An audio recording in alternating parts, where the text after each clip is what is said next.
ਇਹ ਦੁਨੀਆ ਸਾਦੇ ਬੰਦੇ ਨੂੰ ਬਰਬਾਦ ਕਰਦੀ ਆ। ਇਹ ਦੁਨੀਆ ਸਾਦੇ ਬੰਦੇ ਨੂੰ ਬਰਬਾਦ ਕਰਦੀ ਆ। ਜੀਂਦੇ ਜੀ ਪੁੱਛਦਾ ਨਹੀਂ ਕੋਈ, ਮਰਨ ਤੋਂ ਬਾਅਦ ਯਾਦ ਕਰਦੀ ਆ। ਕਿਸੇ ਦੀ ਤਕਲੀਫ ਕਿਸੇ ਨੂੰ ਨਜ਼ਰ ਨਹੀਂ ਆਉਂਦੀ। ਆਏ ਆਪਣੇ ਸਿਰ ਤੇ ਜਿੰਦੜੀ ਫਰਿਆਦ ਕਰਦੀ ਆ। ਇਹ ਦੁਨੀਆ ਸਾਦੇ ਬੰਦੇ ਨੂੰ ਬਰਬਾਦ ਕਰਦੀ ਆ। ਮੂੰਹ ਦਾ ਕੋੜਾ ਬੰਦਾ ਇੱਥੇ ਜਰ ਜਾਂਦਾ ਏ, ਹੋਵੇ ਸਾਦਾ ਤਬੀਅਤ ਤੇ ਮਰ ਜਾਂਦਾ ਏ। ਮੂੰਹ ਦਾ ਕੋੜਾ ਬੰਦਾ ਇੱਥੇ ਜਰ ਜਾਂਦਾ ਏ, ਹੋਵੇ ਸਾਦਾ ਤਬੀਅਤ ਤੇ ਮਰ ਜਾਂਦਾ ਏ। ਹੁਣ ਇਨਸਾਨ ਨੂੰ ਪੜ੍ਹਨਾ ਬਹੁਤ ਮੁਸ਼ਕਿਲ ਹੈ।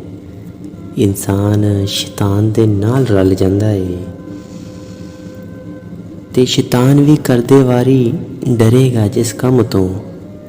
खुदा दी कसम इंसान कर जांदा है, होवे सादा तबीयत ते मर जांदा है।